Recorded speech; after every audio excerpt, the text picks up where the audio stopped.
Yo, what is going on, fans of the DGBA?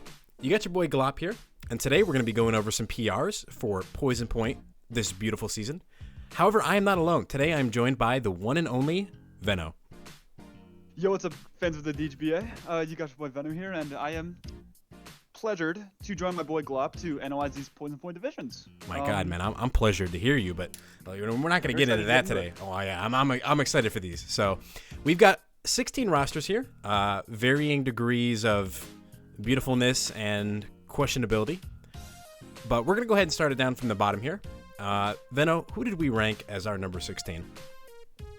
We happen to rank as number 16, the coach of the Denver Big Nuggets, X-Luke.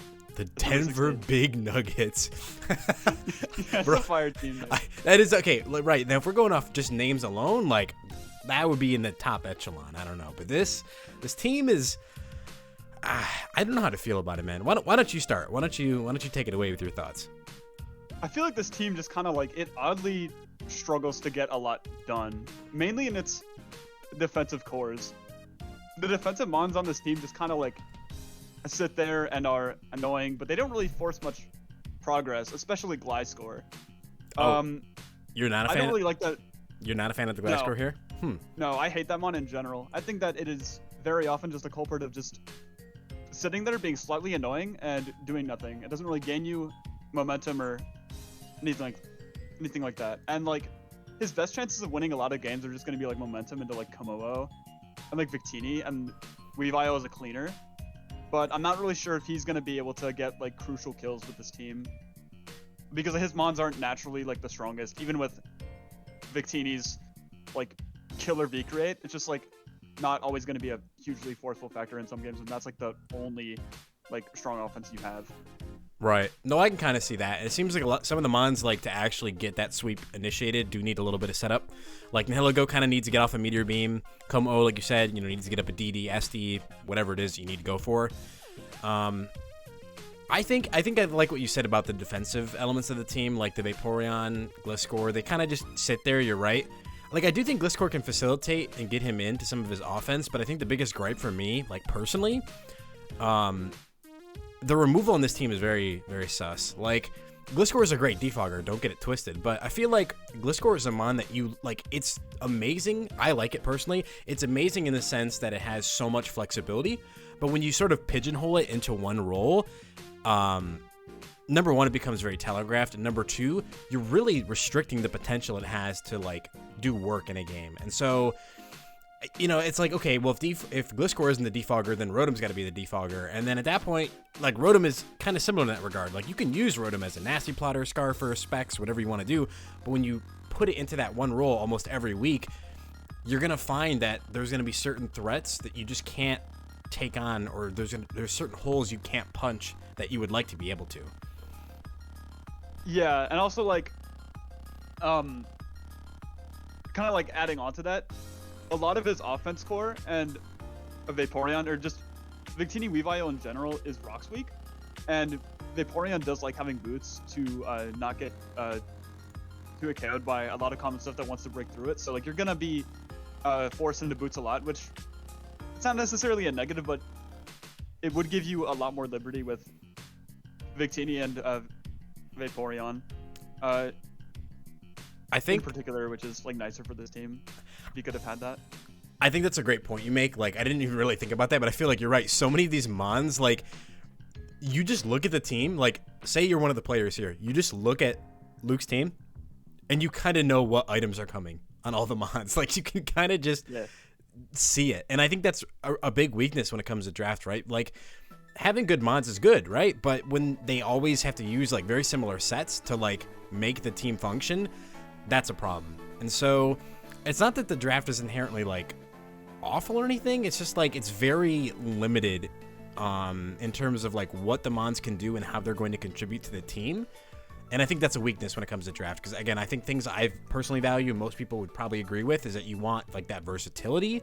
So it's okay for some mons to have very clear-cut roles, but the more versatile you've got, or more versatile options that you have, the better your odds of, like, catching your opponent off guard, bringing something they're not expecting, and that can oftentimes get you the win. So, yeah, and The one last thing that I find is like a huge con of this team is that what does this team do versus fightings with coverage? For example, like I have a question for you, Glop. So say you're playing Mega Glade with this team, or what do you do?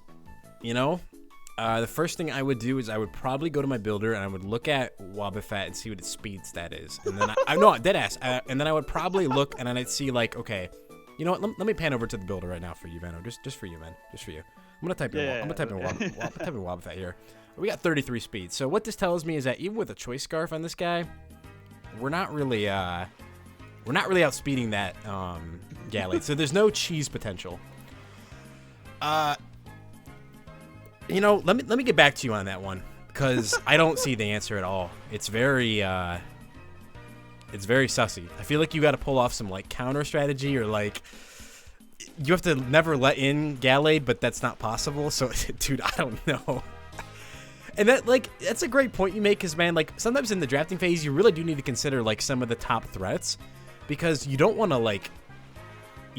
come to a matchup and be like, all right, well, I got to just hope that my random choice scarf Vaporeon catches him off guard. Like you can't, that's not a reliable like answer. So yeah, that's certainly an issue. I think fightings with coverage is a great point you make. Not even one I had really initially considered.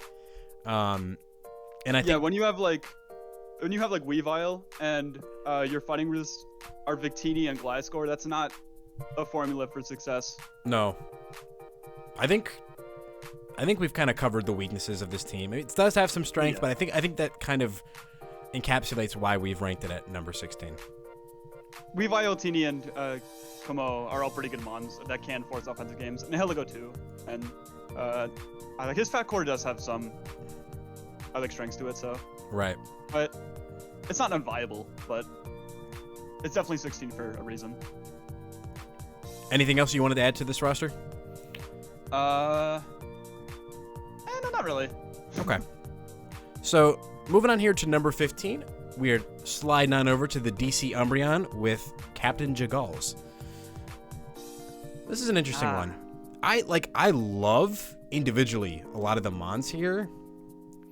It's just there's some like glaring weaknesses that come to mind. I think the biggest thing for me, like that's apparent, is like the speed control is not amazing. Speed options in general aren't like the greatest. I will say the priority is amazing on this team. This team probably has the best priority of any roster, like unironically, which can help get around some of those issues. But it's like, you know, in draft, all of your move slots are super important. Like pinning down what's the best moves. And so if every time you got to put like 4 priority moves in the team just to like not get outpaced in an offensive matchup, that creates a lot of issues. So that's kind of my biggest gripe with this team. Yeah, and like the priority is good, but yeah, it just the speed control is like so limited. And like he has to win offensive games this team too, I feel, because like his bulk forward, like he cannot out bulk much with this team. Because it, like if you're running like Fat Necrozma or like Fat Dragonite, then you're taking away like one of like 3 great offensive mons on this team. True. Which is like Necrozma can be good, like Dragonite can be good, and like Dracovish can be good. Mega Scizor obviously has its own strengths as well, but I feel like it's going to be kind of pigeonholed into like a defensive role a lot of the time here. And like pretty much like how this team is going to win games is if he can get a late game boost with Necrozma or Dragonite. But how is he going to like sustain himself enough to be able to do that and also kind of just like cover a lot of the bulky roles he needs? Because like the bulk core on this team is like Mega Scizor, Necrozma, and then just a bunch of shoddy mons that don't really hit a lot of stuff back hard, like Comfy or like Tentacruel. Right. But yeah, basically the bulk is shoddy, and I'm not sure whether he'll be able to like get into positions to win offensive games like he needs to. I agree with you a lot. And like I see a pretty big issue when fire types, like strong fire types, can really force, like you were saying, those defensive profiles on Dragonite, Tentacruel, stuff like that. I do think the Decidueye is a great defensive mon.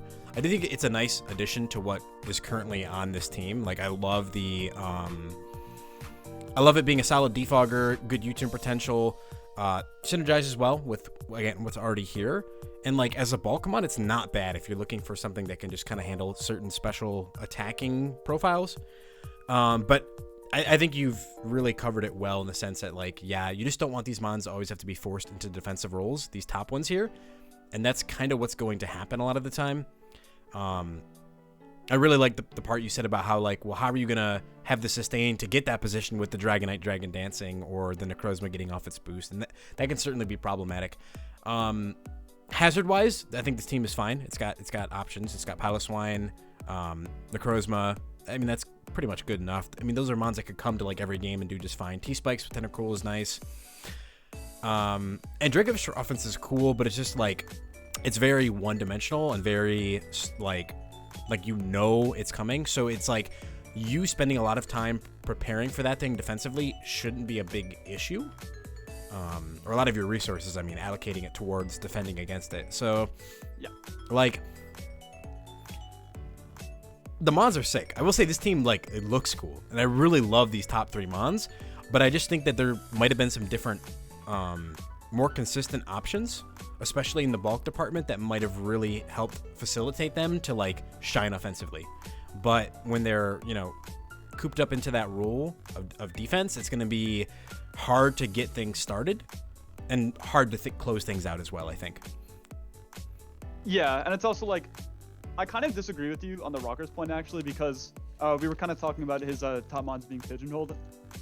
Necrozma being pigeonholed into rocks is so bad for this team. Fair. Unbelievably bad. And Piloswine is an okay mon, but it's not going to be able to sustain itself, like, kind of like going back to that point. It'll get up rocks, and then they'll probably take like another hit, and then it'll die, which is very bad if the opponent does have offense. And yeah, Dracovish is a super one-dimensional mon that if you have the tools to prefer Vish versus this team and also have the tools to not get swept by Necrozma or Denight like, you will be probably fine. And also, like, the Decidueye, yeah, it's okay, but it's not really going to be able to respond to, like, a lot of, like, the top threats or, like, the grounds, for example, that you would want to check. Like, Garchomp makes this team's life a living hell. Orlando T is very obnoxious for it. Like, overall, versus, like, the top things that, like, a grass type wants to check, he's not in a very good spot as well. That's fair. And I do like your point about the rocking on the Necrozma. I guess I was looking at it more from the perspective of, like, consistency in a rocker. Like, given a game, can it maintain rock's presence? Yeah. And, like, I would say it can. But like you're saying, at that point, you're already limiting what it's doing, and you're already sort of starting to, like, put it into that defensive role. So, yeah, that definitely creates some issues. And you're right about the grounds. Like, certain strong grounds like Garchomp kind of do just, like, eat this team up. So... What does he do? Like, air balloon comfy? Like, yeah. Piloswine? Question mark? There's, I don't know. Yeah, like, it's suspect for sure. Yeah, there are some good things about this team though. Like, his pivot options are pretty fine. Mega Scizor and Raikou are actually pretty good at it. This gen can actually serve to position him into those. It's just a matter of, like, can he get the done while also letting those mons serve, like, a defensive purpose. And, like, if he can, I think that this team does have, like, potential to win games. Right.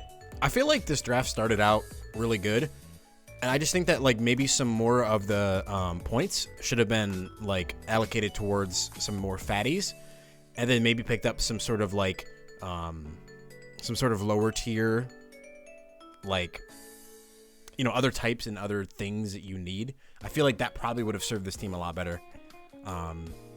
Yeah. Because, like, these mons, like, these 8-point mons, like, they're not bad. But when half your team is 8-point mons, it's, like, it's kind of hard to get things done, because it's, like, how do you choose which of my 8-pointers is the best to bring when they're accounting for, like, a third of the team? I just feel like with this starting core here, keeping it a little bit more top-heavy isn't necessarily a bad thing. In fact, I think it just makes the team better.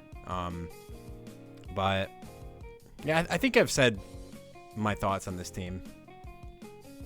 Yeah, same. I mean, like, it can do some offensive work because, as you said, yeah, the top 3 is very strong, but after that, it just kind of, like, where do you go from here? Right. Also, Raikou is viable. I hear you. It is viable. Yeah, but anyways, yeah, we can move on to number 14. Yep. With TCMTL, the coach of the Club Penguin Lodge, Big Fish emote. That's got to be a top tier name right there for sure. This is a team name PR. Luke would be 2 and TC would be 1. But this yeah. team, man, this team, it's like the mons on it are really cool, but my biggest issue with it, I think, and we were talking about this a little bit when we were deciding our final placements, was like speed control is very sus, and I think that Spikes is going to eat this team alive. Like the removal of like having Talonflame on removal isn't a bad thing, but when it and Rotom are your most consistent options, it's like it doesn't feel great. It doesn't feel great to always push those mons into defog, and again, I think a lot of the times like this team, it kind of lacks immediate offense. I think that was something you kind of elaborated on. Yeah, the kind of like best immediate offense this team has is like Garchomp and Memo, which both are actually pretty great offensive mons. Well, Garchomp probably has an argument for the best offensive mon in the whole meta, or in a standard ban list, because I think Urshifu and stuff does exist in this one. But outside of that, this team just kind of like sits there and like tries to outbulk, and like I'm not sure if it really just has the sustain needed, because people are going to like break through the regen stuff. They're not going to let him like sit on him like all the time, and like knockoff is like another big struggle for this team. Besides Mega Altaria, pretty much everything on this team wants its items, especially if, like you said, people want to run Spikes versus this, for example. You can't even have like a Boots Amoonguss or like a Boots Aloe or like something like that, because like it's just going to have you're just gonna get beaten down over time and like not have much initiative to force a comeback game. Yeah, I think those are great points. The bulk, like the regen mons are nice, but I don't think it gives them or gives TC like the sustain to really make this team function. And I think my other biggest issue, and I was kind of alluding to this earlier, like kind of like what you're saying with the immediate offense, is like Rotom is an element that could give you some more immediate offense, but if that thing's being forced into defog, then that's just not great. And I feel like it's really hard to like close out games, not necessarily because there isn't cleaners. Garchomp and Altaria can, easily wrap up a game, but getting that immediate damage on the board is what allows that game to be cleaned up later. And like you were kind of saying, it's just not really happening here. Rockers, Chomp and Jirachi are both good rockers, but that's kind of an issue like we saw with Jagals, where it's like, do you really want those mons to always have to be rocks? That's just not great. Like you're getting rid of a very crucial move slot for rocks, and rocks are kind of mandatory for this team, because like how else are you forcing damage, you know? Like your bulk, the thing that bulk sort of loves having to support it is hazards, right? So good spikers, good rockers, because that's how you really pressure your opponent when they're forced to make 30 switches throughout a game. But like you're wasting rocks on Chomp, and it's like if he's gonna be your cleaner, you can't always just clean up with Scale Shot Earthquake. Don't get me wrong, I brought like Scale Shot Earthquake almost every game last season of PP, almost every game. Yeah. Because it works, but you love being able to have that extra option like Toxic or like Fire Fang for certain matchups, like into Corvi and stuff like that. Like you want to have a slot available for that tertiary option, and when it's not there because you're putting rocks on it, that just doesn't feel great. Like Garchomp has the potential to just shred teams alive, and you want to be able to like support that mon into its goal. And when you don't have move slots for it, and when you don't have other reliable breakers to support that, it becomes hard. It becomes really hard for Garchomp to just do it all alone. Like, it can almost 1v6 teams, but like you got to support it right, and I just don't feel like the support is really there for it. And looking at the other top mons being kind of like pigeonholed into roles, you were talking to me with about this with Jirachi earlier. It can have some really high X factor offensive games where you can like pull out like a bullshit offensive set, like meteor beam or just like scarf or something, and it can work. But if it's being forced into rocks every game, then it's extremely limited in what it can do, because on most rocks, Jirachi set it like has to fit Iron Head, it has to fit U-turn, and then it's just you're gonna be bringing the same set every week, which will get the job done, but it's nowhere near what you want out of the Mon. And for Melmetal, it's kind of like Garchomp again is like by far this team's best offensive gun, and Melmetal can be good at that aspect too. But if you're kind of like pigeonhole it into like an offensive role every week, it's like Melmetal does a pretty great defensive utility, but it's not always going to be able to do that if it has to run like AV offensive or like choice item or something like that. And granted, Jirachi can make up for a lot of Melmetal's defensive discrepancies, but it's running offensive Melmetal and Fat Jirachi every week will get noticed and become eventually kind of like telegraph. So for sure, I actually really love how you worded that point about Jirachi. When it's forced into the defensive roles, where it's like it'll get the job done, but it's not what you want. And I think that's you really can't even say it any better, because it's like with Jirachi, with your top tier mons, your first couple picks, you don't want them to just get the job done and that's it. Like, these are mons that are meant to fucking do the job and then some. So when they're limited to just getting the job done, you're gonna have other holes. And I think that like I think about, okay, like lower mid tier mons like Weezing Galar, right? That mon comes in, he's like the 9 to 5 mon. Like, he will come in and get the job done. And like that's good for him. Like, for him, that's all you're expecting. You're expecting him to come in and get the job done. But when Jirachi is that mon, it's like, why did I spend 15 points on a mon that just comes in and gets the job done? You know? Mm-hmm. So that's kind of like a side thing, but I feel that with Jirachi often, I'm not really a fan of the mon. Melmetal does kind of have like a similar thing on this team as well, where like it comes in, it'll get the offensive job done, but it's very slow. So like it's gonna be susceptible to getting like revenge killed or just out offense, which is not great here. For sure. I can't help but crack a smile right now because on the track it's playing the bridge from Black and White with the singing. Do you know what I'm talking about?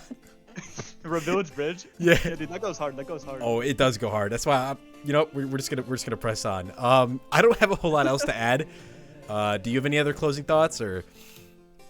I will say I do think that Mega Ult is a really nice mon. Like, it has kind of an unparalleled, like a very like unique defensive role that can kind of like net it some unique setup opportunities. But the only negative here is that the removal is kind of mid tier, and by far Mega Ult's biggest drawback is like having to take rocks pre-Mega. So for sure, it's not supplemented as well as it could be.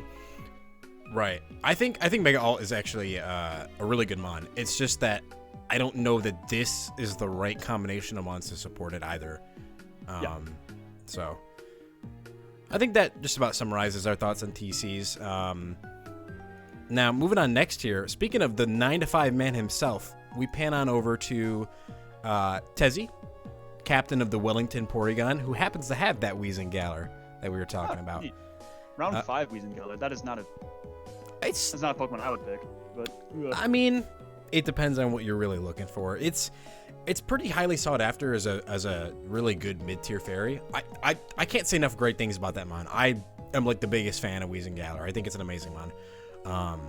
But this roster is just like, it's kind of confusing. It feels like it's all over the place. Like, none of these mons individually are horrible, but I don't know that they facilitate like synergy, and like I some of them kind of just do the same thing. You can elaborate a little bit if you want to, Venno. Yeah, like Tezzy drafted 2 of the best facilitators in the game, being Pult and Megalop. But the bigger question here is that those mons are meant to facilitate other top tier mons. What is he facilitating here?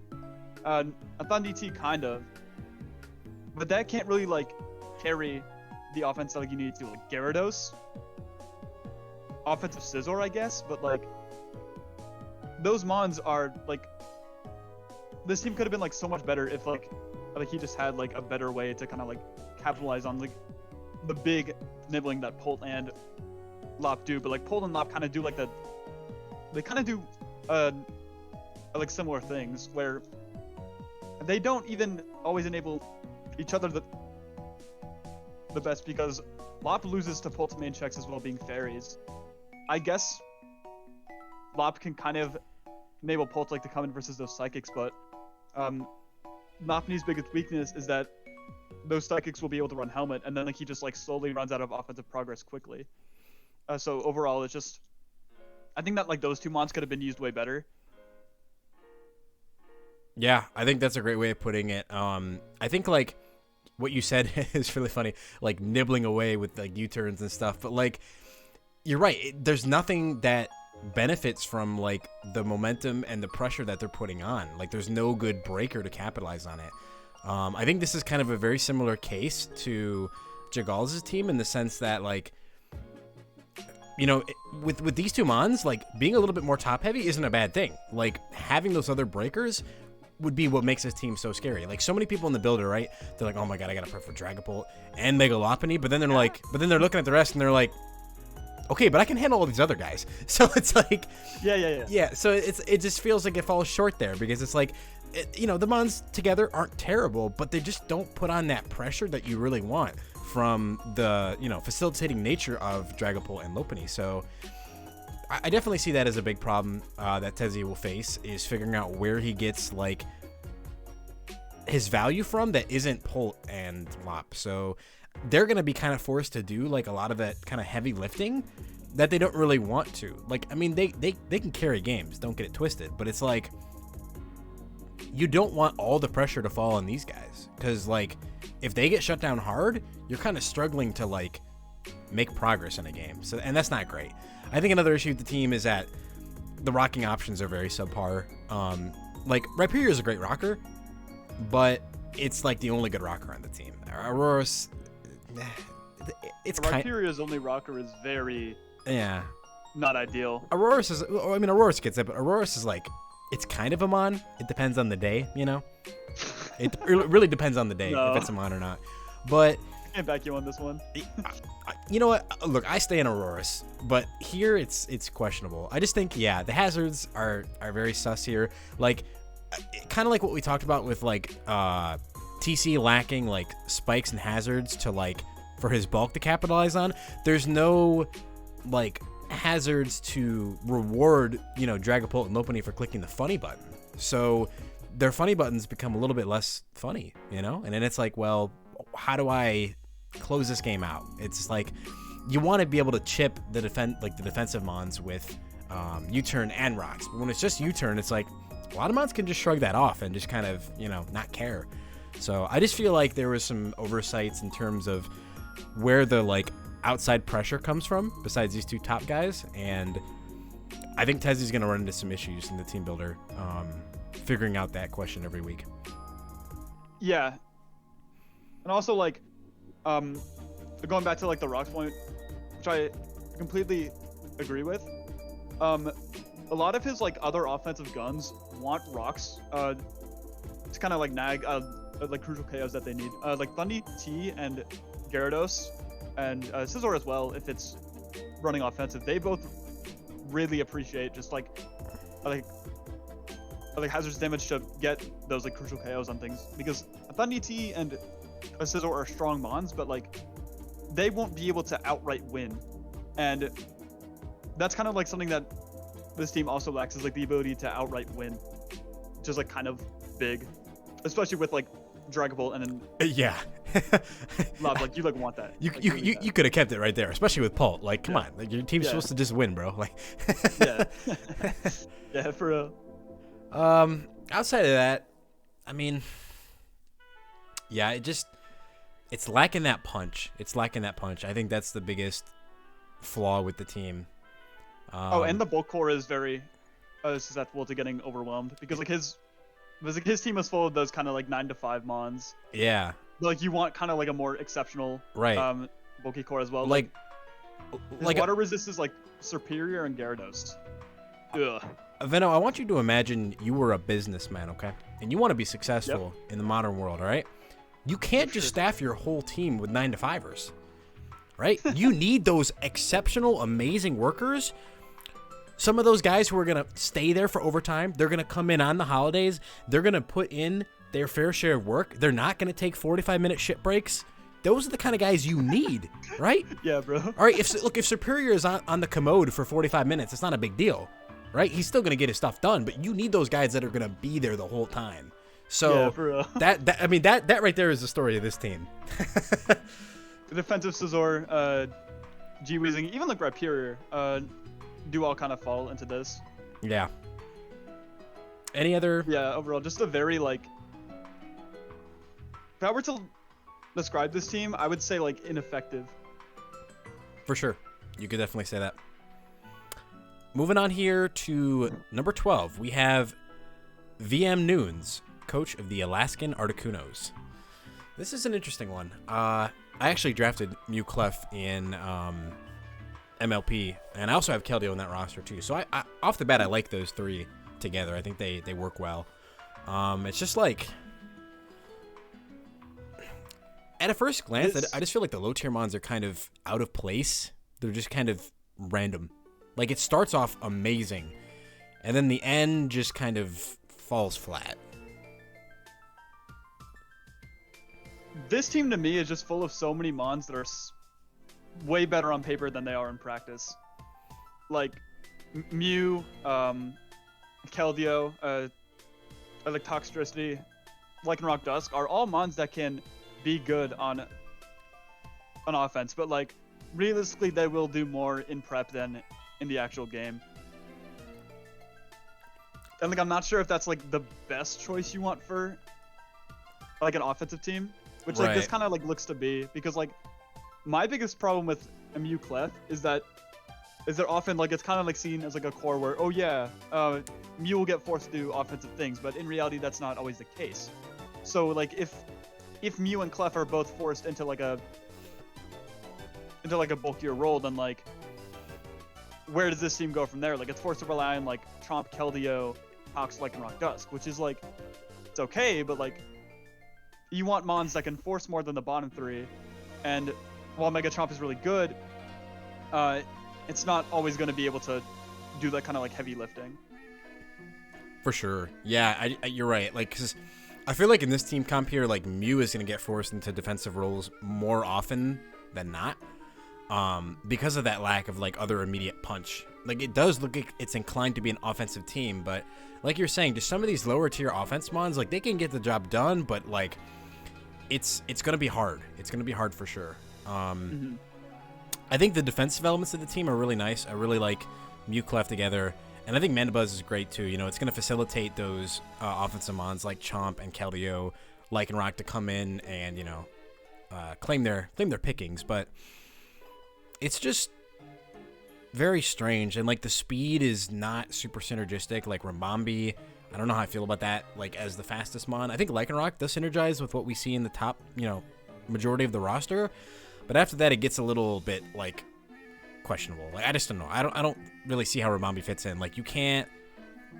Clefable is, like, the better fairy every day of the week. And having two fairies in the team isn't a bad thing for any given match, but, like, am I making sense with that? Does that kind of sound right to you? Well, yeah, it makes sense, but I feel like the worst problem with Ribombee is that webs are...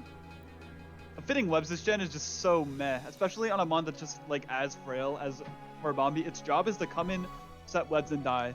But like now, like probably the best item in the gen is something that makes webs obsolete. True.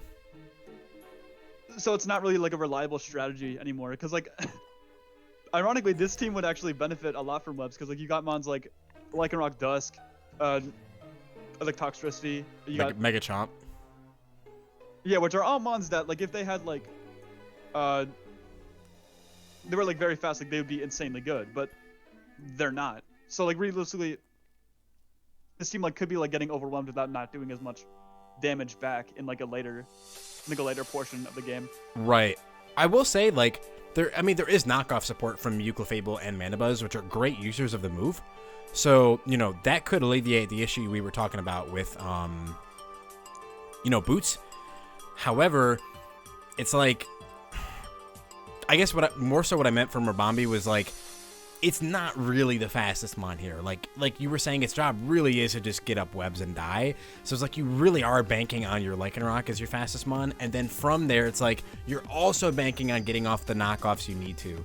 So I think that's going to be hard to orchestrate on a consistent basis. You can definitely pull it off in certain matchups, but I don't know that you can do it throughout the whole season. So, and once people kind of see it, playoffs, I feel like will become a challenge because you'll kind of already know, like, what to expect. I kind of feel like the team almost seems like a one-trick pony. Aside from the Mew, you kind of know what everything else can do and what it's going to do. So, And I'm not sure if like those things will do them efficiently enough to be great. Like, Toxtricity and the Lycanroc Dusk are a main part of the team's offense, and as I said, I think that both of those mons are extremely paper.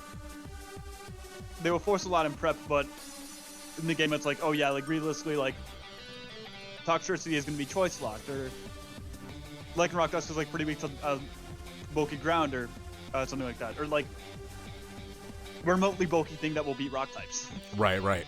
So like it's not always going to be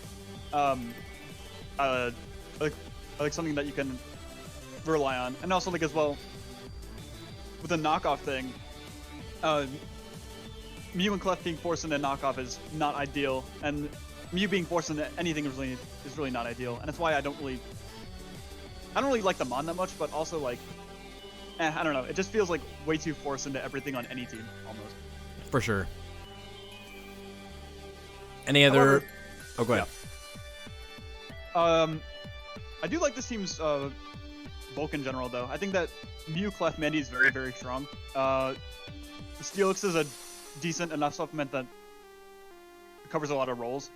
And Mega Chomp also can be a pretty nice mono bulk that kind of reduces the weakness of like Steelix on this team to a point, and also like Mega Chomp can be tossed in and just kind of like claim a kill, because like it will live a hit, so like you can like use it as kind of like a offensive pivot if you need it to.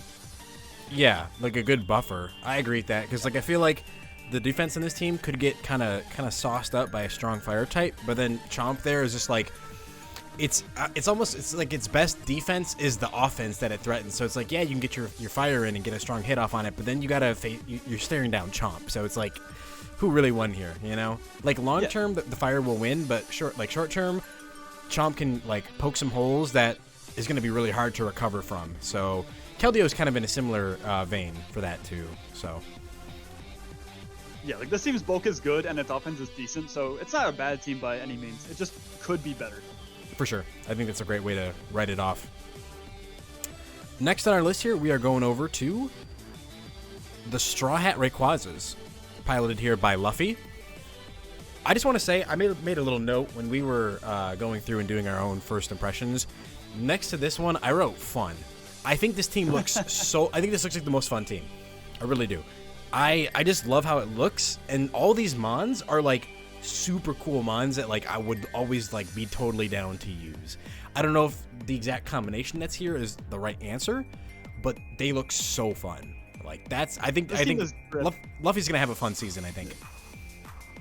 This team does have drip, I will say that. It's dripping, bro. But, yeah. This team is pretty drippy, but I don't know. Overall, yeah, the offensive mons are quite jank, to say the least. If you kind of want to like elaborate on that a bit. Jank in what sense? Like, well, I mean, okay, guard, I know what you mean. They're kind of like, they're second rate top. Is that kind of what you're saying? Like, they're kind of like guard, Correct, and Spectre all have mons that are like potentially good on offense, but like if they can't do the blowing up that you need them to do, this team just falls flat. Yeah, it's like, I see what you mean. Like they're kind of like second class, which is good. You've got like 3 second class like super offensive mons, and they can totally get the job done. I think like getting the value out of this team is gonna come down to really good piloting. Like this team has the tools to do what it needs to do, but it's got to be piloted well. One thing I will say I really love about this team is the speed on this team. I think the speed here and the way that the speed is like built around is amazing. We got Gardevoir at 100, Track at 108. We've got Sneasel at 115 and we've got Spec at 130. I love that you've got things that sort of fill those gaps and create benchmarks that's going to like dissuade Adamant and Modest and Prep, right? I think that's really, really valuable because if you can, deter your opponent from running Modest or Adamant, that's going to make Pex and Zapdos' job of doing like defensive stuff a lot easier. One of my only complaints, and defensively, is that I feel like Zapdos is going to get forced into defensive roles quite a bit. You can certainly rely on Savali for like defog week to week, and that's not a bad idea. But having used Savali and my own personal view on it, I think the mod's amazing, but you would really love it if it doesn't have to defog every week. It can defog every week. It can like be that 9-to-5er, or it can be like your LeBron James, right? But like you want it to be your LeBron if you can have that, because it can certainly clean up games. I think Savali offensively is just amazing. The buff to multi-attack is incredible. And it can seriously punch some holes, and it can really abuse certain defensive like cores. But it feels like Zapdos like might get pigeonholed into that defensive role a little bit too much. And I think one of the beautiful things about Zapdos is how threatening it can be offensively. Just the combination of Thunderbolt and Hurricane alone can be really devastating for a lot of teams. And so, we want to see that be able to be used week to week, but I don't know that that's going to be the case here. Yeah. And also, like, with Zapdos being forced into the defensive role a lot of the time, if a Savali is also forced into like a fogging role or like an offensive role, or like if it wants to take on an offensive role, his pivots are non-existent, which is very, very bad for a guard track Spectre, because like, yeah, sure, Zap can run U-turn and Savali can run Parting Shot, but overall they're not mons that are always going to be forcing that offensive progress to be able to get those breakers in. And big Basculin right there, bro. Yo, facts. Flip turn, bro. But yeah, kind of like how I was saying earlier, this team kind of reminds me of like a ticking time bomb, where like it can be extremely devastating, but with guard track inspector just being able to destroy opposing teams, but like if you can defuse the time bomb before it blows up, then what is this team doing? Like Zap and Pex will probably just be sitting there. Savali can't always like carry that game on its own if it's forced into an offensive role. Same thing with Metagross. Overall, this team just like it has to get things going early, or just not going to do anything. For sure. I think you made some great points there. It's the pivoting options, I think, is the biggest thing that hurts this team, because Guard and Tarak love a free switch-in. It's not that their bulk isn't there, it's just that they don't love taking those hits repeatedly, and getting them in for free is like so threatening to a lot of teams, because like they just have really unique holes that they can punch. Like it's really hard for a lot of teams to switch into a Terrakion or like a Gardevoir, and so you want to be able to like get that situation, force that position as many times as you can. And I just don't know that that can be achieved here. Like if your Gardevoir has to switch in every other time, you're maybe only getting it in 3 times tops. And then it's an issue, right? Because like just getting it in like 4 or 5 times feels like it's impossible for any team to handle. But like you kind of get what I'm saying? Like, yeah, like the momentum just isn't 100% there. And I think that's the biggest weakness when it comes to the offense potential of this team. So having more pivot options would probably greatly benefit it. That being said, like every type's basically represented, and Savali can fill the holes, which is super valuable for an offensive team, especially like filling in a certain defensive profile that you need. But it would just be nice to have more pivoting options. And so I think Savali more often than not probably is going to be defensive every single week with pivot. So that's the thing too about Savali. Like it can be a really great pivot, but it can't be your only pivot, because like it's not going to be able to continue pivoting throughout the whole game unless you got wish support, and that can be difficult to actually pull off. Like on paper, you can say that you can do it, but in practice, it's really hard to do. Especially with just how Swish's meta is, like focusing on like big breakers and annoying regenerator mons. Like Savali doesn't have that funny regenerator option, so it's not going to be able to take those big hits like repeatedly throughout a game, and that's going to be an issue. Yeah, and like especially like with this team's removal not being, or well, the removal is also the pivot, so like it's not going to really like be like it has to do one or the other, and either way it kind of like leads to like a glaring weakness for itself, because like you said, yeah, it's not going to be like able to like pivot in all the time, and otherwise the team's bulk is just like kind of like passive with like Zap, Pex, like Tangle, and Mudsdale. Those are mons that can be taken advantage of fairly easily if forced into a bulky role. Like if like Toxpex was like a pivoting option instead, I would feel a lot better about this team. Like if that was like a Swampert or something, like that would be amazing. So you're saying we need to buff Toxpex and give it flip turn, right? Basically. If it did, this team would be cracked. But yeah, I think that's well said. Pert felt like it would have been the correct option to slot in here.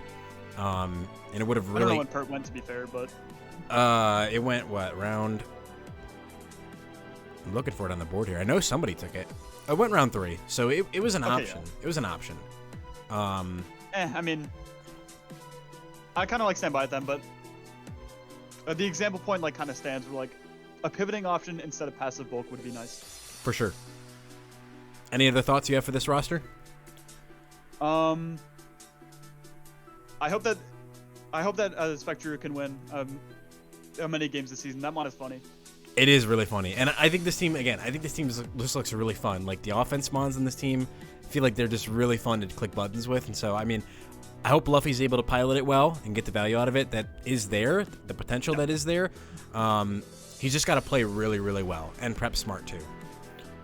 So, moving on here at number 10, we've got Joshua Watt, captain of the yeah.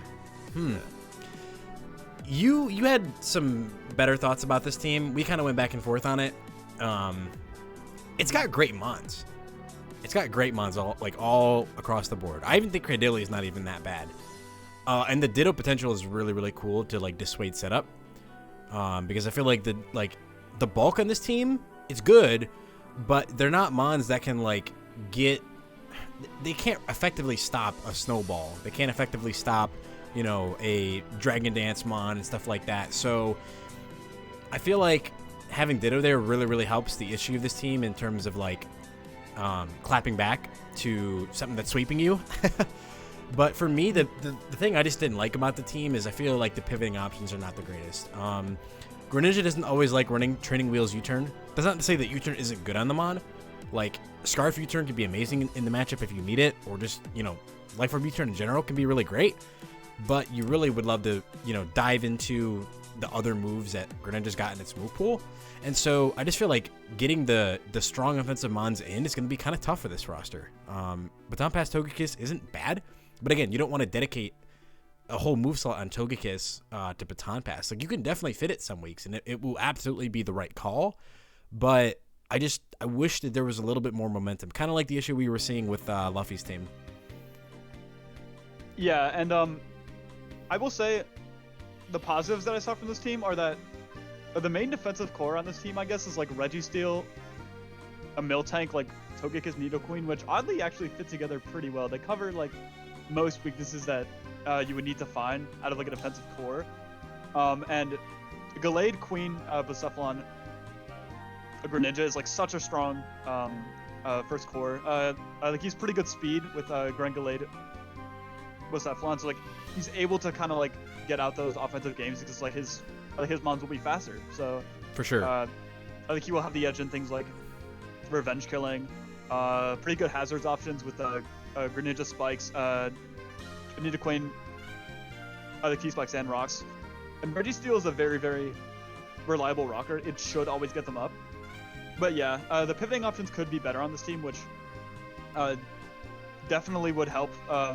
Things like Gallade and Blacephalon in particular extremely benefit from those, as like they're not mons that can always like come in for free, and that would just make this team a lot more overwhelming, combined with his pretty good hazards and decent fat overall. Yeah, I really do like how the defensive core works together. You're absolutely right on that. I really like the Queen, Registeel, Miltank, Togekiss. Like, these are all mons I like really love defensively. Like, they're not like super low tier picks. They're like good enough that like they're gonna get the job done and maybe even a little extra, which you always love to have from your defensive mons. And so I do agree with you. Like the offense is great, the defense is great. It's just that like how they synergize together. Like the defense synergizes great with the offense. The defense synergizes great with the defense. The offense synergizes great with the offense. But how the two come together is a little bit more hazy. And I think that's kind of what determined its placement here. Just because it's hard to really like weave them together. It's going to be a little awkward in terms of figuring out how to position it all the time. If it can be done, if it can be piloted, great. I think the team should have no issue succeeding. But you don't like how do I say, like you want to work smarter, not harder, if you can. And so this team definitely has to work harder. But if you put in the work, you'll definitely get the job done. Yeah, this is the team that like he will always have enough good mons on like his team like to be able to win games, but I think is a pretty like crucial factor where like realistically like if he's in the back, like he will be able to pull something out. It's just the defense and the offense coming together is like where this team kind of struggles. And like I also love like the two 2017 draft league picks with the Gudra Electros. Those are funny mons. I'm not sure how much they really offer to the team though. Yeah, I will say this, that like it kind of feels like Ditto is kind of that glue, or like it's supposed to be the theoretical glue between the offense and the defense, but I don't think that really cuts it. But I do like it being there again because like in part due to the lack of the connection between the offense and the defense here, Ditto can sort of like remedy that, but then you're sacking a whole mon dedicating it to Ditto. So then that's like you really need to prep amazingly to make that work. It's like this, or bring a Ditto, which has its own set of drawbacks. Right, like like this team, like the skill ceiling could be really, really high, but it's just hard to practically pull off everything that you want to. So, but I don't want to be like ragging on it the whole time. The offense is really scary, man. Like, Greninja, Blacephalon, Gallade, just in and of themselves, I feel like that hits so many things. They like weaken each other's checks and counters pretty well. Gallade, Greninja put pressure on the fairies.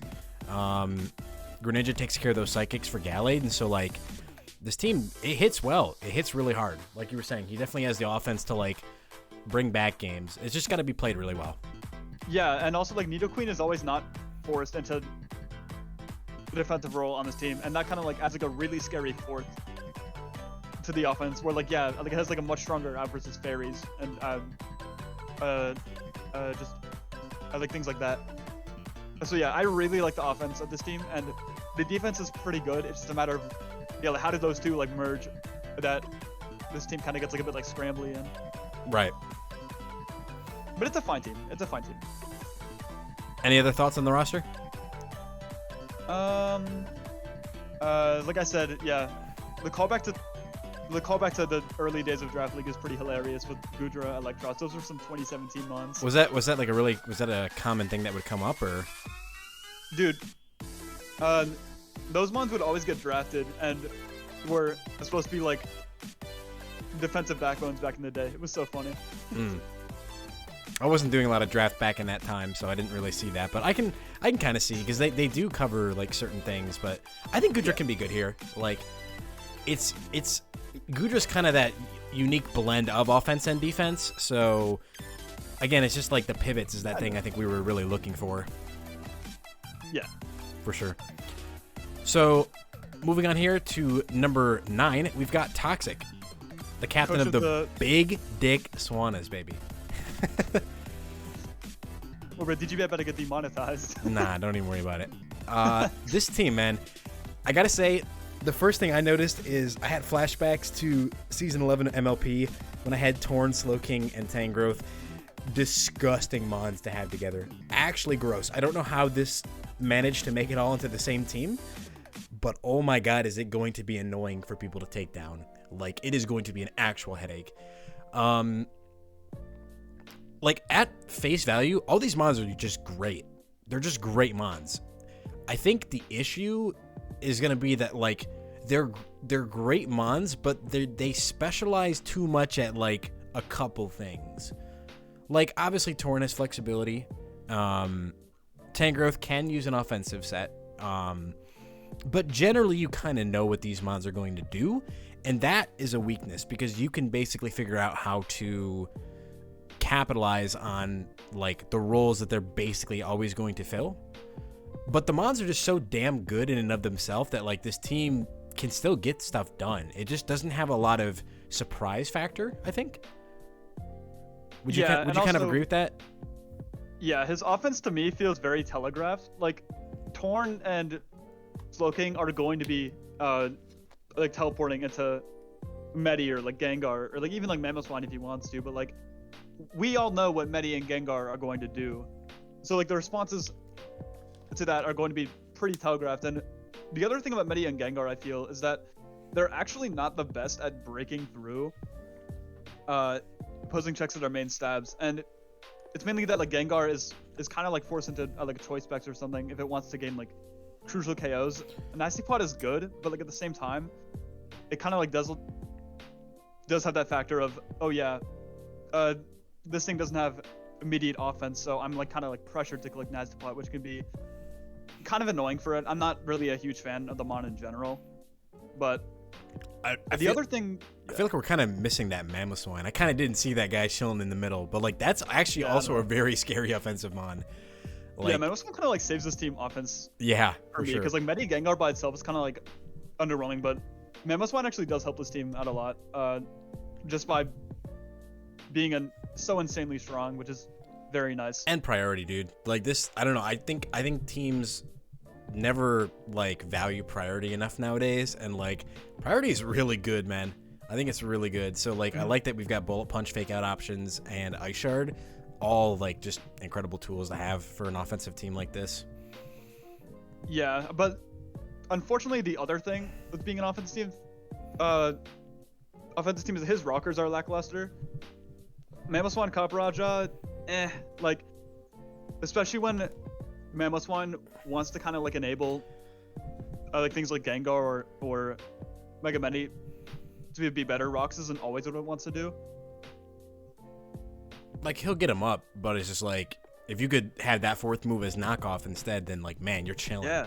Right. So I feel you on that for sure. It's gonna be annoying always having to dedicate rocks to those two guys when they can do so much more. I mean, Copper doesn't mind running it. I don't think like Copper's totally chill running it, but when Mamoswine has to be the rocker, that's kind of lame. Mm-hmm. And it's like how do I describe it? This is almost a combination of like the issues for this team is sort of a combination of the issues that TC will face, and then there was someone else who had like a lot of offense but no hazards. It's basically just that, right? Like the defense can't capitalize on the. Right? Tezzy had only rocket right. Yeah. Basically Tezzy, right? It's like the offense can't really capitalize on all those switches, and neither can the defense. Like you could just, I mean, you could do funny regen things the whole game long, but I think the games are really going to be dictated by can you get the value out of your offense that you need to, and with them being so telegraphed, that might be hard to do. So, yeah, good play easily saves this team. Like very easily. Like he needs Mamo and like the Mamo Medi early game, the Gengar and regen shit late game is probably like his best bet generally, but like it's the matter of like rocks are so crucial for Medi and Gengar, so does he have the options to be able to keep those up? Yeah, and no Spiker. I feel like a lot of Medi's answers and Gengar's too are like grounded mons. So having spikes for this team would have been like totally killer. Fat Psychics, Fat Darks, they like to sit in the ground. Like those guys hate taking spikes. So again, having that option would have been incredible. And also, I mean, a lot of Torn's answers are often grounded mons as well. So yeah, spikes just would have been so nice for this team. Sad that we couldn't fit it, I guess, but like again, none of these mons are bad. Like they're all good mons. So yeah, I don't know. If I were to kind of give like a summary of the weaknesses of this team, it kind of feels like it loses out on like a lot of like what makes the Sword and Shield meta. Like he doesn't like have enough rockers. He doesn't have enough like great spikers to like supplement his offense. His team is kind of knockoff weak as well with the Torn Slowking and Like his Dark Resist aren't the best with Alola Muck and like Ramble, and but Snorlax can be a Dark Resist for like the special Dark, but like it doesn't want to take like knockoffs. Like it has good elements, and I think that like Medi Gengar Mamoswine offense plus regen stuff and pretty decent bulk should be able to get him through games, but he may lose battles of attrition to just being like telegraphed. I agree entirely. Yeah. I think I covered everything I wanted to touch on for the team. Yep. So coming in at number 8, we have Brandon. This team is whack. Oh, bro, you can't just start it with his team is whack. Mr. Brandon here, It's not bad whack though. coach of the Toronto Razor Leafs. It's a little unconventional, but I surprisingly really love like just how many different the versatility and the elements that are present in this team are just really great. I think good synergy wise, like good options for rockers, good removal. It's not all in one mon. Yeah, it's just like it just feels it's very like middle of the run where it's like there's as many good things going for this team as like weak points. It's hard to really pin it down, but it's like you look at it and it's like you can tell like this is a pretty decent team. I like that there's the option of webs too. I think that really helps things like Landorus, because like 101 speed isn't bad, but it's not good either. And so when you can slow down the faster mons, that just makes Landorus like 20 times more threatening. Bro's a great pivot for Landorus for its weaknesses and also getting it in versus the electrics and sometimes even the grasses that get lured out, because Landorus can just blow those away with a sludge wave. So like I really like the synergy there. Infernape feels nice as another little offensive piece.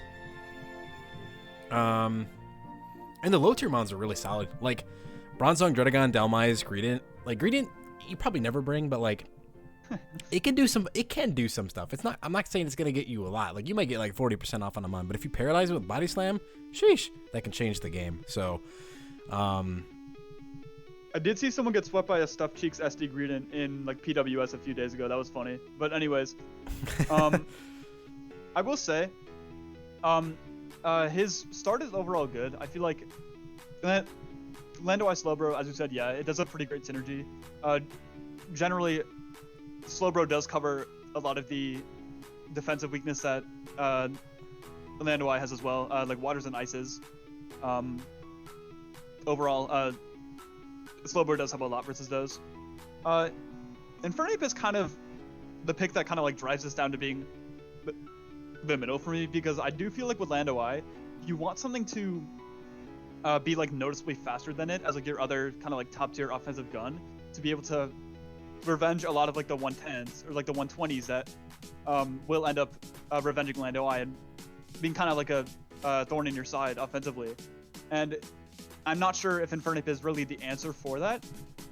Crobat is okay, but it's not really going to be like forcing as much offense as I feel like you would want to, especially with Lando. If I were to like give this team a weakness, is that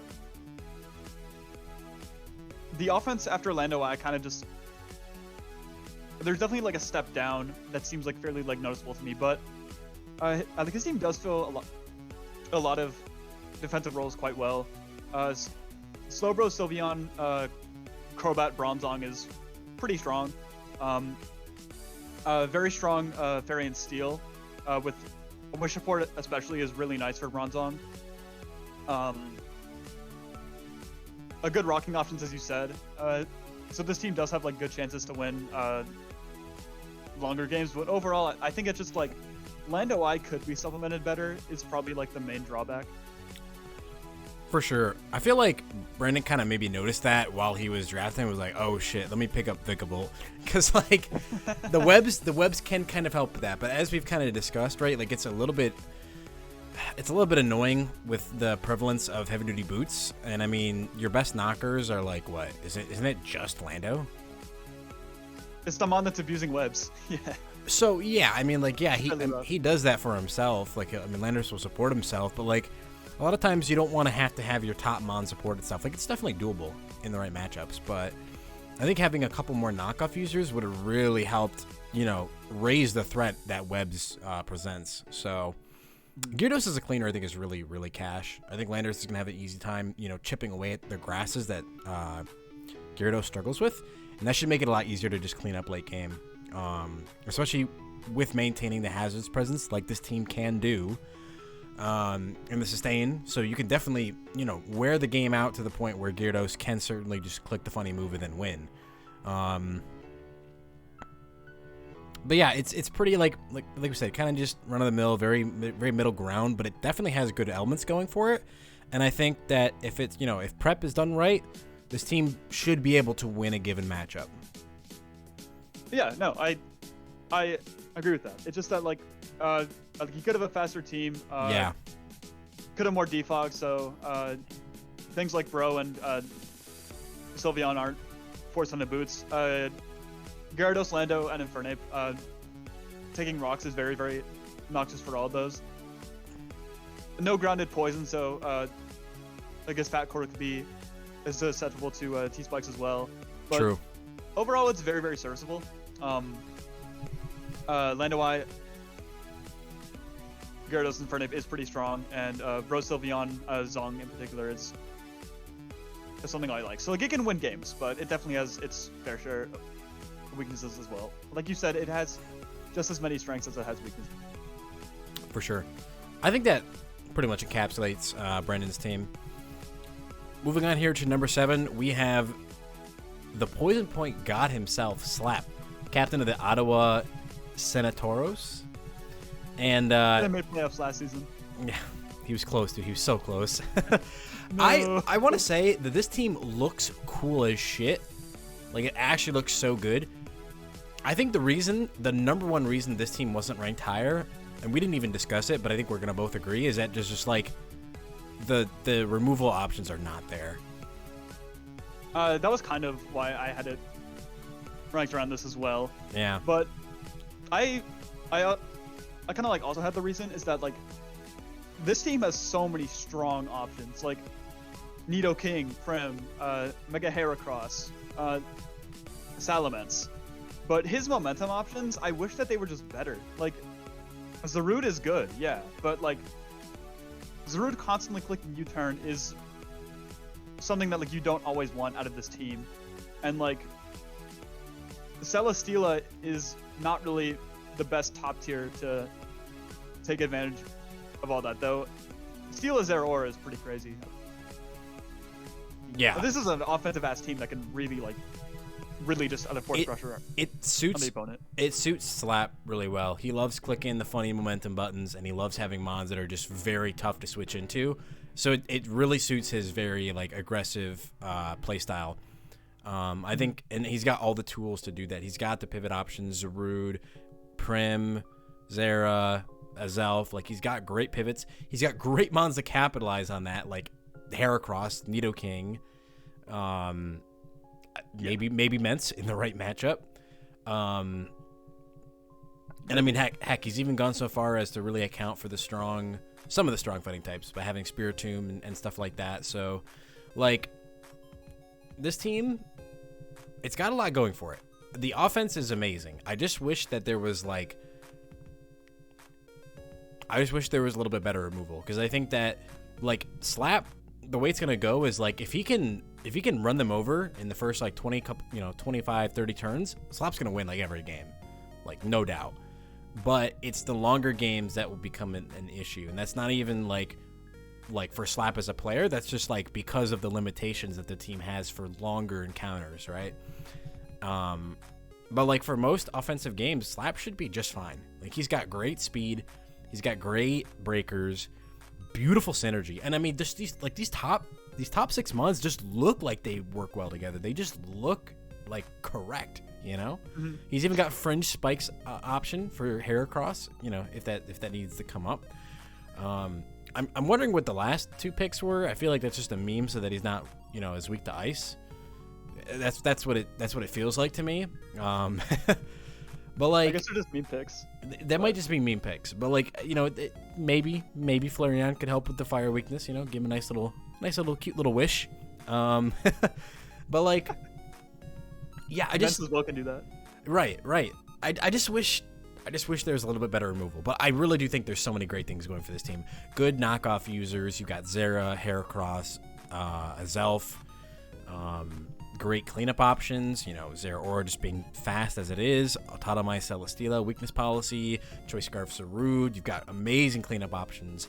So many great things going for this team offensively, and I mean, I think that's a big part of why it's ranked so highly. Yeah. Scary ass mons, just absolute demons. The offense of this team is definitely like something to behold. Like, he has the offensive tools to win every game. 100%. Which is why that it's this high. But if I were to say why it's not higher, I feel like he just is kind of like, he has to play offensive or like he will lose, because like his bulk is like lackluster or virtually non-existent. As his bulky core is like Celesteela Spiritomb ? Which is like Prim on a good day. All right, dude. I know. I don't. But I don't use that mon for defense. And the other thing is that with his only momentum option being Zarude, his best breakers being like Nido, Heracross, and Prim are also on the slower side. So it's not like he's going to be able to like send them in as revenge killers or like in like great offensive positions. He like has to get momentum into them, which is like like I guess Prim is a momentum option too, but it's also more suited for kind of like direct breaking than getting other breakers in. Right. Yeah, I agree with you. It's like, it's going to be one of those things where like you said, if Slap can play it right, and if he plays offensively, like he should just be able to roll anybody. But it's going to be those longer games that will be an issue. And I think like there's not a lot of room for error. Like, yeah, there's some, just because of how good like these mons are. Like they can just kind of go, you know, brazy bonkers and just, you know, clean shit up. But you gotta play really well with this team, I think. You can't be, you know, messing up too many turns, because it's gonna cost you a lot, and it'll cost you a lot immediately in terms of like you're gonna have to sack mons because you got no switch-ins anything. But the offense is so pressuring that I feel like a lot of times opponent should be on the back foot, and that should play well into Slap's hands. He's just got to make sure he doesn't overextend, fumble the bag, and he should be just fine, I think. Yeah, 100%. Any other thoughts? Zero Aura does help this team out a lot with offense, because like realistically, like if he is in a situation where like he could get a revenge kill by something, say like Dragon Bolt. Oh hey, like he has like a Zero Aura there that can kind of just put him back in that good offensive spot. So yeah, no, I like this team's offense a lot. Sweet looking team, really cool. I think he's gonna have a lot of fun with it, knowing Slap and like how he plays and like his style. I think it fits him really, really well. He's just gotta like make sure that he, you know, plays it out the right way, doesn't overextend, and he should be able to secure that playoff easy, I think. Let's go PP Slap playoffs. Let's go, baby. Yes. All right, number 6 we've got here is actually right next to him, and I'm sad because on the recording here it's kind of cutting off the team. I could zoom out a bit to fix that. Maybe I'll do that. But we've got Lux. Why don't you go ahead and talk a little bit about it? Yeah. I just want to say, these next two teams are kind of like very close, but with Luxance's team, I feel like that there's less room for kind of like fucking up than the number 5 team, because this team's offense is extremely strong. Like Latios, Rillaboom, Heatran, Mega Aerodactyl, just like his whole like top 7 or top 9 even will contribute to great offensive games, and like realistically he does have enough bulky options to be able to also kind of like have that base. Like the Heatran is both great on offense and defense. Galar Slowbro is the same. Mega Arrow and Latios are very sustainable, so worst days they can stick around for the long term. Overall, it's kind of like a similar spot to Slap, where like he will be able to overwhelm his opponents at points and win games just off that, but like his defensive fallbacks are way better. It's just on the matter of like if he messes up, if he's like in the back, for example, like if he like attacks passively with his Rillaboom or Alakazladios, like there is not a lot of room for error because like if he gets in the back, like how is he solving it? Like tough to reposition. If his mons, yeah. If his mons don't all do like what he needs them to do, then like he's gonna get messed up. For sure. That being said, I think the offense here is quite amazing. I think the mons synergize really well together. I love the Latios Heatran core. And Rillaboom, it's icing on the cake, man. Great priority, great pressure into the water types that annoy Heatran, and I mean it also helps Heatran too by just giving that thing healing, which is broken, because Heatran literally can't be worn down by anything except for like attacks and Leech Seed, right? You can't poison it, you can't burn it, so you can't put residuals on that man, and so it becomes super annoying for teams that like really need their defensive mons to come through, because Heatran is like, in my eyes, Heatran is the epitome of the most no bullshit Pokemon in the game. Like, you can't cheese it defensively. There's just no way to do it. The combinate to me, in the hands of a smart player, it should always get a kill, and it should always be able to beat any defensive mon, because like you get the trap on it, you click taunt, and they're just dead. They're just done for. There's no way to get out of that situation, right? So you're either forcing Shed Shell, which is bad, because then at that point, like, you might be taking, things like the hazards and everything else that'll just add up over the course of the game. And at that point also too, like, you know that like, okay, there's certain defensive mon can't be anything but Shed Shell here, because if I trap it, then I just instantly win with Rillaboom, or I just instantly win with Latios, you know? So it's going to force a lot of careful prep on the opponent's end. And I think that, in and of itself, gives a lot of value to Lux and might help sort of cushion, like you said, that room for fucking up. But like you said, if he kind of starts fumbling the bag, it'll be very hard to, like, claw his way back into it. But I really love the options that this team has. I don't even think the four electric weeks in a row is even an issue, because Rillaboom and Latios do great into a lot of the, like, main electrics that are in the meta, or just on the board here, for example. And Stunfisk is your true immunity, so you've got that going for you. And I don't think Stunfisk mind's coming to a lot of games. It's got a great defensive profile that allows it to annoy physical attackers and, do what it needs to do. Like, it can definitely beat a lot of the electrics that are on here, so, or at least weaken them enough to the point where they're not going to really cause issues for things like Azumarill and Urshifu. It's going to put them in range of Aqua Jets from those guys. It's going to put it in range of the Earthquake from Aerodactyl, or the coverage move from Aerodactyl. So the offense here is scary, man. It's scary, and I think a lot of teams are going to have some trouble prepping for it. So as long as Lux, keeps a level-headed play, is willing to, make some big balls plays, he should do just fine. Yeah, and generally, that kind of like comes down to Rillaboom and Heatran in general, because like the biggest problem I see people do with Rillaboom is that you have to play very aggressive with that mon, because like realistically, like, Glide is great, but teams are way more prepared for Glide and then they were back when Rillaboom was first beginning to be used. So Rillaboom will put insane pressure, so you should kind of capitalize on that and like mainly use it to get in your other breakers. But this team really does have like Latios, Heatran, Mega Aerodactyl are huge ins that Rillaboom can use. Urshifu too. Yeah, Urshifu as well. And overall, yeah, this team's offense does have the potential to be devastating. It's just like, can he make the plays needed to pull it out? I think that'll definitely be a determining factor. And if the answer to that is yes, we should see Lux in playoffs, I imagine. So I'm really excited to see how his season goes. Moving on here to number 5, we have got Hacker Killer, captain of the St. Louis Chat Tots. This is a team. This is a team, man. This is a team. Coco Cartana, that is scary. Just those two mons alone, nobody wants to play against that, man. You never want to play against Cart. You never want to play against Coco.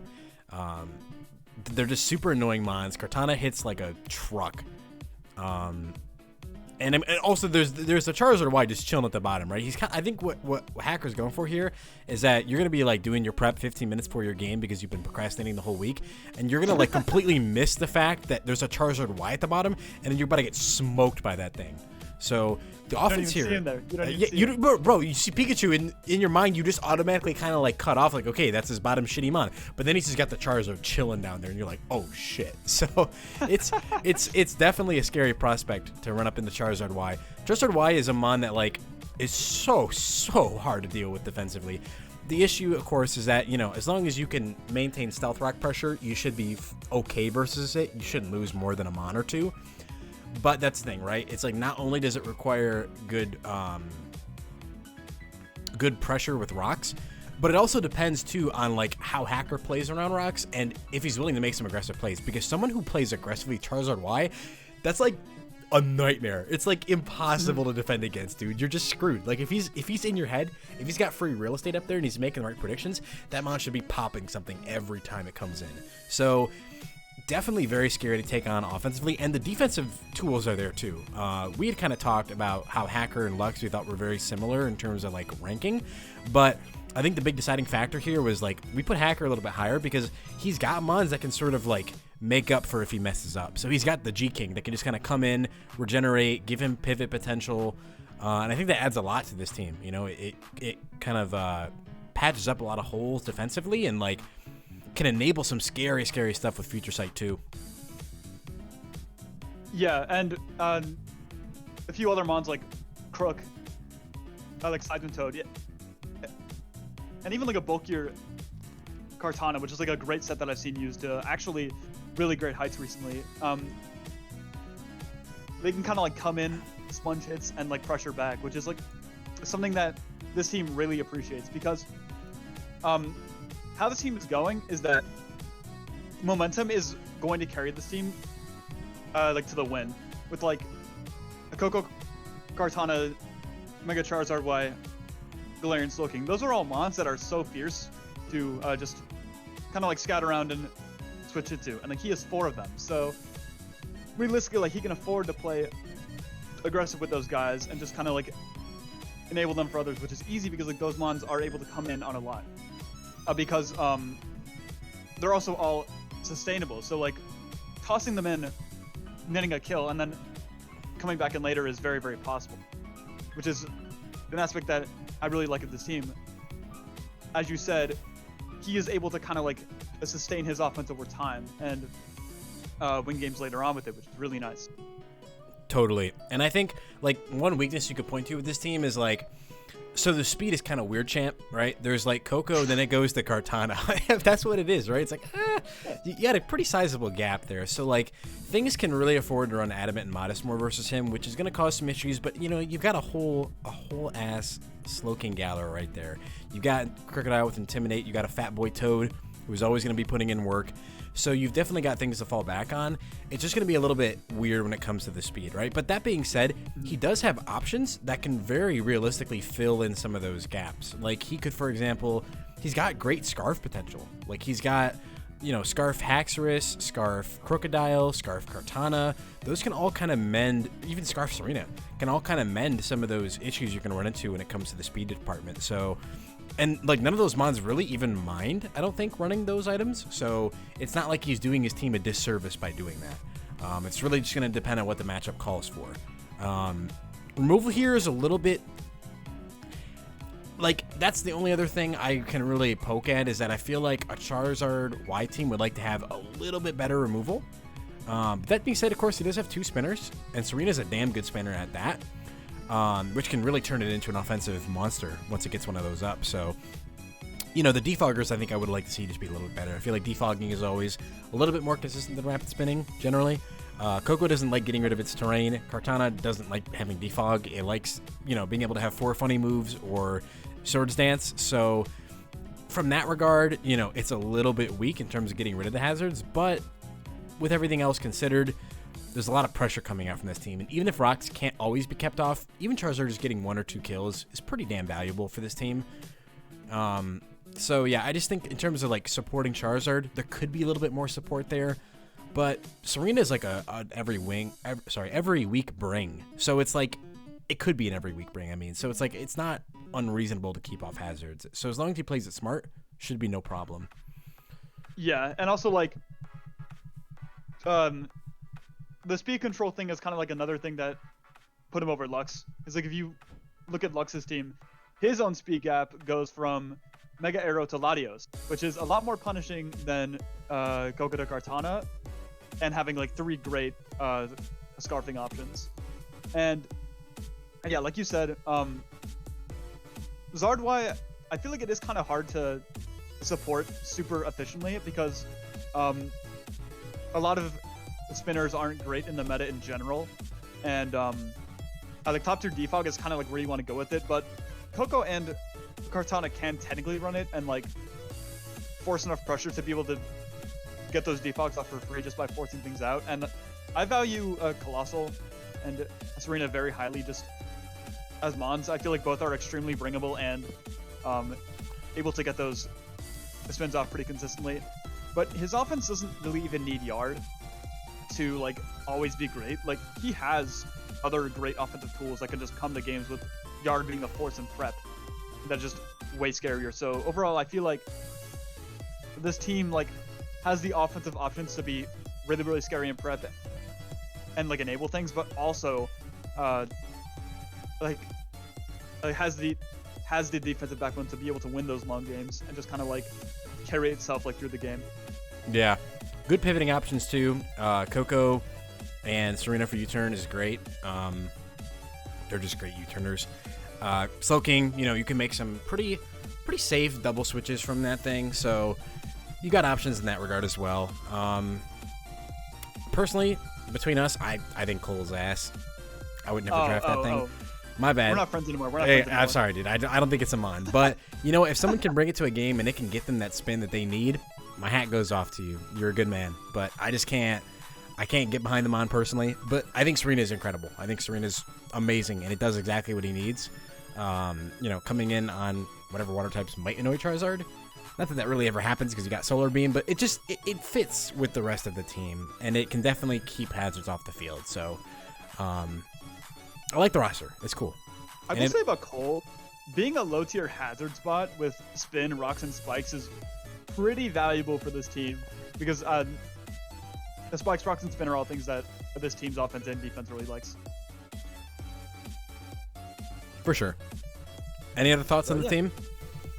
G-King is God. G-King is broken, dude. Moving on here to number 4, we have got Brian, aka my son. I've taught him everything he knows about the game. If he tries to tell you otherwise, don't listen to him. I've taught him everything he knows. Brian is the prodigal son. Exactly. He is my prodigal son, dude. South Jersey Snorlaxes, and really swanky roster. Very, very Brian, for sure. I think the only thing that would have made it a little bit more Brian would be, like, having some, like, regen mons. But the threats and, like, what this team can do offensively definitely speaks, like, to him as a player, I think. It's just got really good mons that are paired together pretty nicely. Like, they support each other well. They're strong. They're really strong. Like, Hydreigon... Like... Jeez, man, this is tough to take on defensively for any team, I feel like.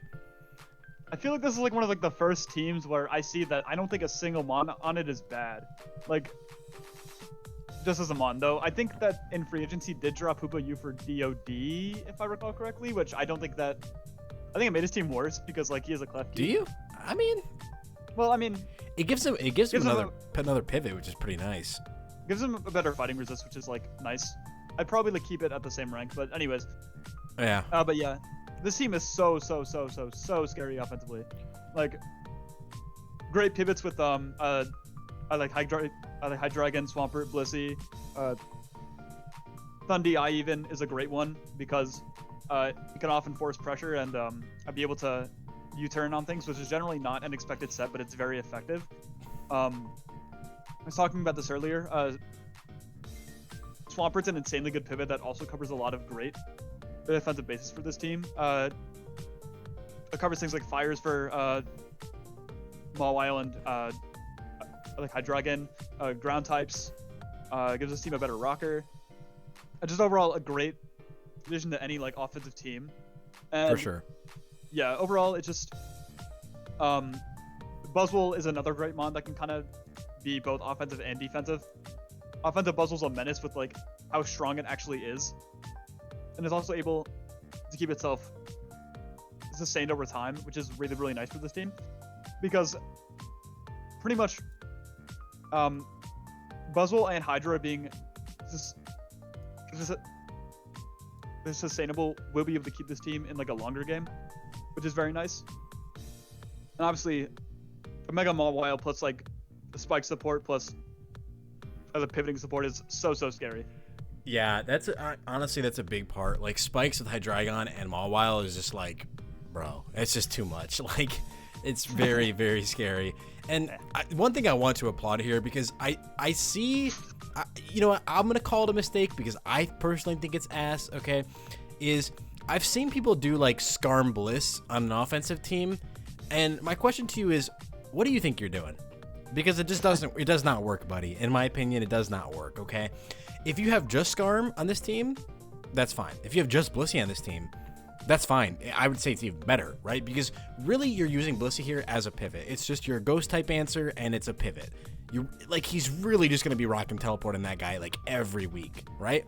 He's not trying to like play some Clown Town, oh, my defensive court. Like, no, like that's goofy. Just stop. Just please stop drafting Skarm Bliss if you have offense. If you're Theo and you draft full stall, dude, Skarm Bliss is the way. That is the play. But I personally think there's no point for Skarmory and Blissey on a team unless it's stall. You can have one or the other, and that's okay if you've supported it well. And I think this is an example of he's done that, you know? Like, Blissey has that great fighting fallback in the form of Buzzwole. Like, it's probably the most reliable fighting answer in the game. And now that he's added DOD, that helps even more, throws more spikes and hazards into the mix. I think that's a great combination. Could free up moves on Swampert, could free up what it wants to do. He could be Brazy, run bulk up. Not that that's good, but it sounds fun. It's just got a lot of great things going for it. And I think, like, one of the weaker elements of the team would be speed, but, like, there is some form of speed control there with Thundurus. You got potential Prankster Thunderwave. Can always be really valuable. And even if you're not getting value out of that, you can just run U-turn on it, and then they bring in their ground, and now you bring out your Hydreigon, and just it becomes a big issue to deal with. I just think the team has so much going for it. The number of spikers, I think, is the biggest, like, threat, man. And, like, there's actually, like, good mons to support it, too. So Dio, of course, gets knockoffs. It can hit those fat walls that might want to come in on it, and then boom, you just got rid of the boots. Now spikes are really, getting a lot of value for you. It's just it's a scary team to prepare for. I really also didn't kind of like think about, but like DOD does kind of add like that last defensive edge that like he did need, because like the only thing that I would really say that like this bulky core is susceptible to is like the strong psychic fightings, but like DOD kind of like does like solve that issue for sure. And yeah, kind of like going into like the defense of the team, it's just not really passive at all. Like, you could argue that DOD Blissey kind of is, but like they both have like emergency other pivoting options they need to, and like realistically he'll be able to out pivot people with like Hydreigon, Swampert, Thundy, and like even like Inteleon, which is actually a great like secondary breaker, and like also adds to his pretty decent like speed control with like Thundy and Inteleon, like Scarf Hydra is always going to be pretty nice. And like, yeah, realistically this team just kind of covers like every base. The only reason why it's not number one is that, or like for me personally, is that like Mega Mawile is slow, and like realistically like it's not like always going to be like that insanely strong offensive mod that like you want it to be. And I'm not sure that Hydra, Thundy, Inteleon is always going to be able to be like insane offensive factors, depending on like what sets like Hydra is like forced into, but it's definitely a pretty good team.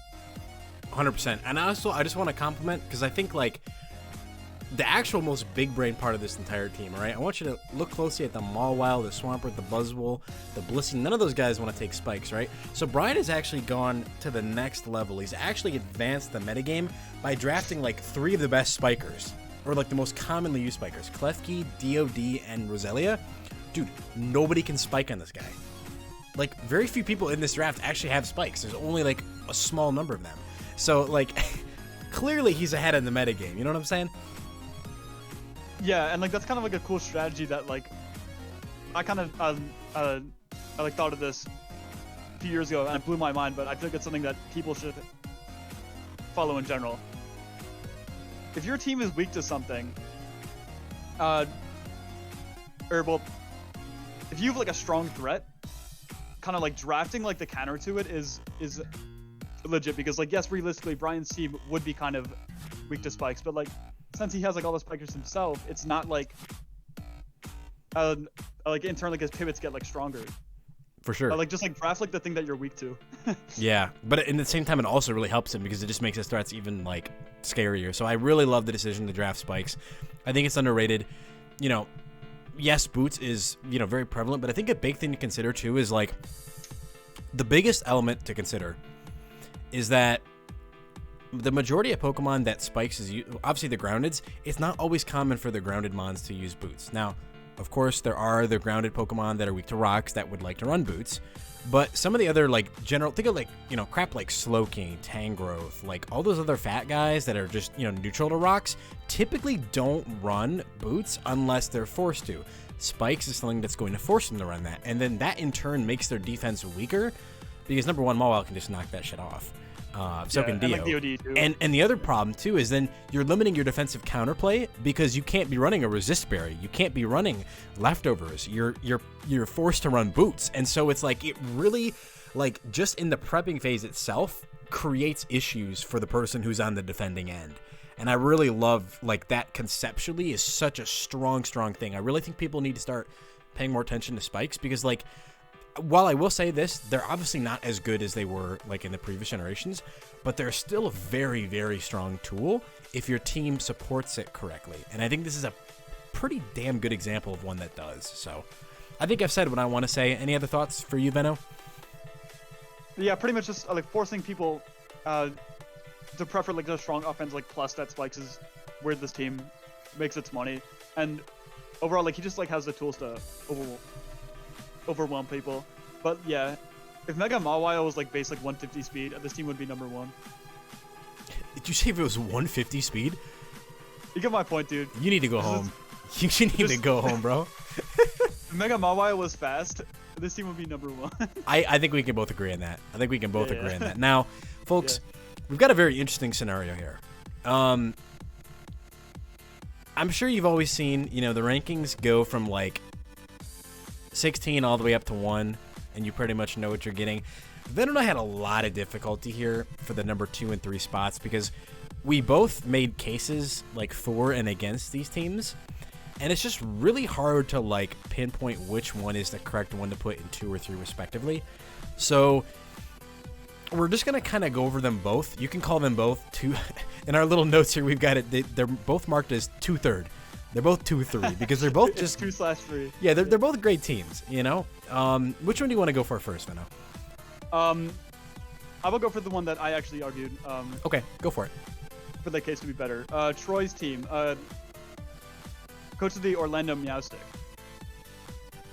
The main boon that I saw of this team is that this team supplements Urshifu so well, like pretty much every single weakness that you can think of that Urshifu has is passion. Like, I think, like he has great momentum options anyway with like Cinderace, Mega Beedrill, mons that pretty much destroy pretty much every fairy in the game. He's like 4 really good fairy killers. His offensive core is both sustainable and very good with melodic core of Uxie, which will be able to get the job done and then some. Corviknight in and of itself is also just a great enabler for all of his mons, and drafting that with Excadrill is also just a great thing to do because, like, as I was saying in when we were going over Brian's team, Drill is a decent mon, but it does have the problem of like if it runs into like Corv or like Skarmory, it's not going to be able to do anything to him. But he's taking out a bad Drill matchup because like he has Corviknight himself, which also works on this team, which I really like. And having that secondary steal with Drill is also really good because that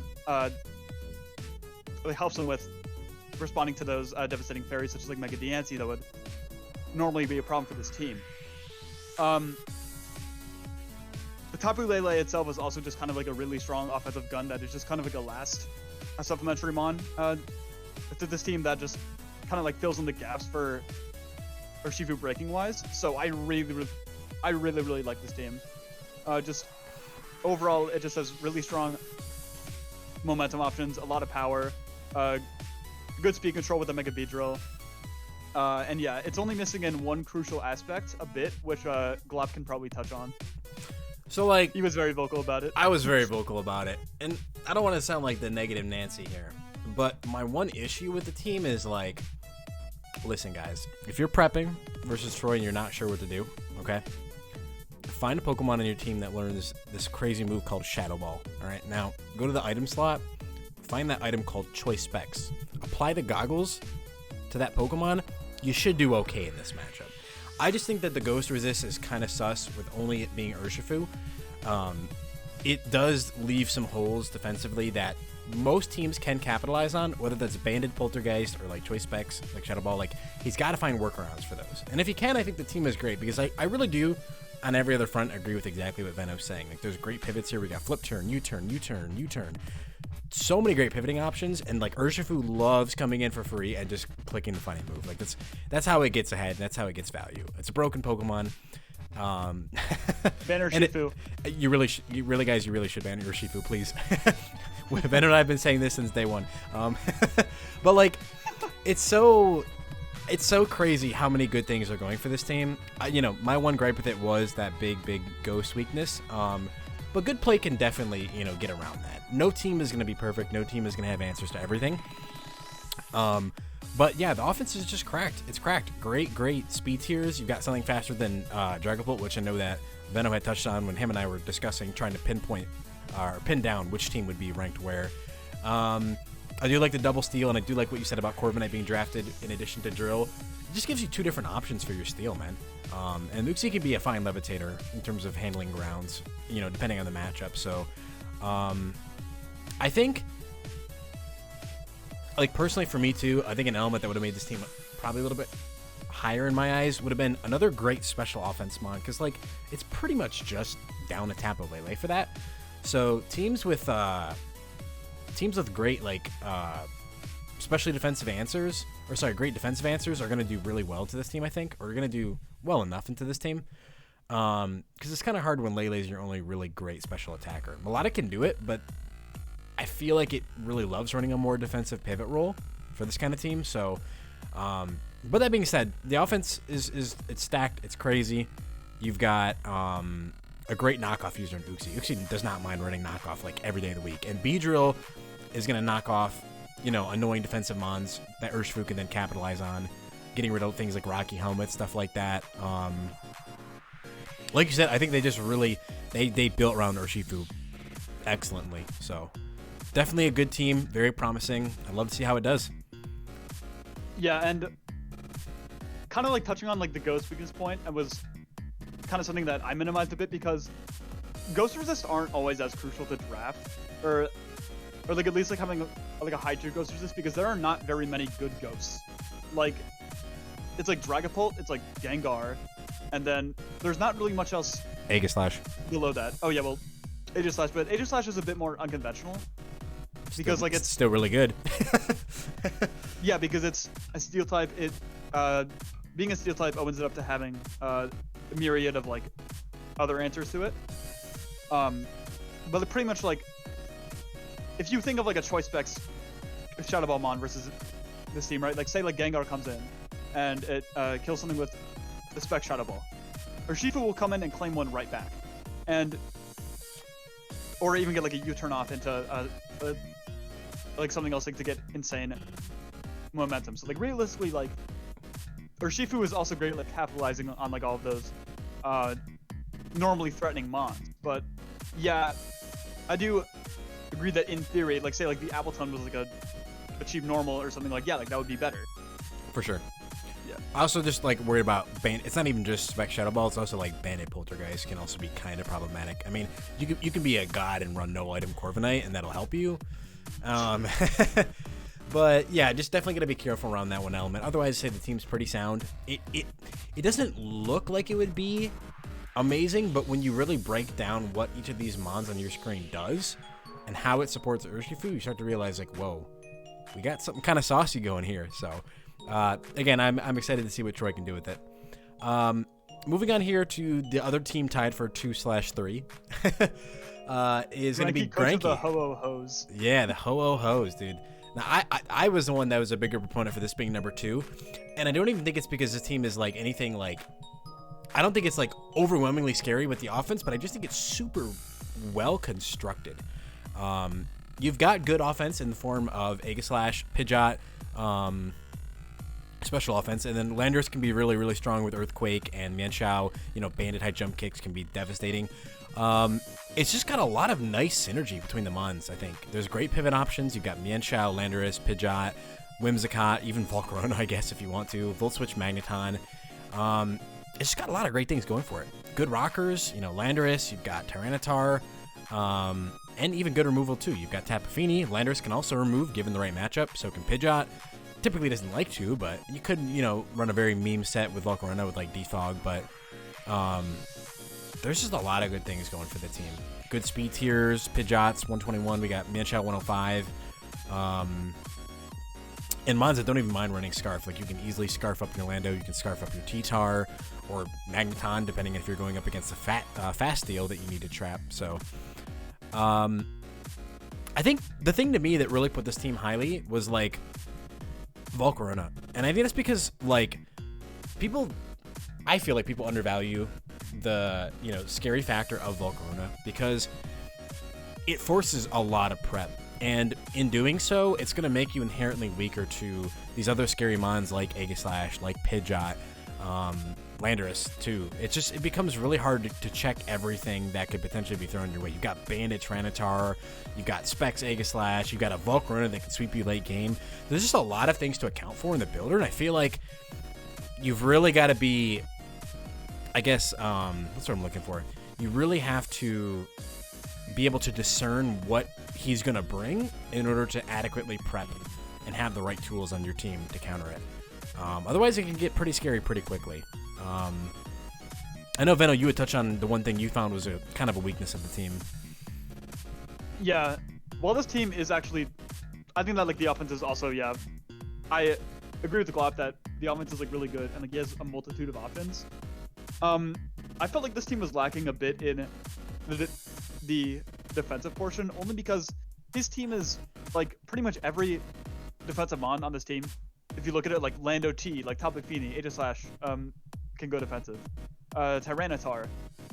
None of those mons will have any form of sustain besides leftovers, and that is hugely killer for this team because I feel like this team will be slowly losing games by just rocks, U-turn. This team is fairly knockoff weak, with a lot of mons relying on their items, with the top mons relying on leftovers or like Volk on its boots, like something like that. Yeah, overall, just it's a team that has a lot of the potential to be like worn down for me, which is not great. But overall, the rest of the team is very, very cohesive. I like how the offense and the defense kind of blend together. Great momentum options with like Lando T, Mienshao, Volcarona, or not Volcarona, Mega Pidgeot. I guess like technically Volcarona too. And if you want to run U-turn Volcarona. Yeah. But yeah, overall, just this team has to win battles of like slowness and like attrition, I feel, which it can, and it has a lot of good diverse offensive tools to be able to do so. So Right. It's a good team, but I do feel like it does have that weakness. It certainly does, and I can see it's sort of like we took Slap's team and we made it a little bit better, right? Because Slap's team is like, I think by turn 50, if that game ain't over, you're gonna have an issue. With Granky, it's like you can get to like, well, Slap probably even sooner. I feel like Slap's more like by turn 35, you're probably kind of hurting. Granky, it's like you get to like turn 60 and it's like, okay, I'm kind of running out of shit I can throw in. I think having another Regenerator mon would have made Granky's team a lot stronger. Whether that was something like a Tangrowth or, something else that might have fit into this mold better. Mienshao is really nice for that, but it's like Mienshao isn't the bulkiest mon, so it can only really regenerate on like certain specific offensive niches. I think the icing on the cake of this team really is, I think, the Volcarona. And I think like if Granky can pilot it correctly, it's going to be devastating, right? Because Volcarona, like, it basically has the ability to just flip the game on its head. So, like, in those games that might be going on to turn 50 and such, right? As long as you've gotten the appropriate damage on the board by that time, which you really should be able to do, considering the roster you've got, I think at that point, if you've set up all the conditions, you kind of just let something die, you get in Volcarona, you Quiver Dance up, and you clean it up from there. So, I feel like, you know, it's like, basically the way I see it is like, you've got the ability to sustain, you know, a fair amount of turns, 50 or so.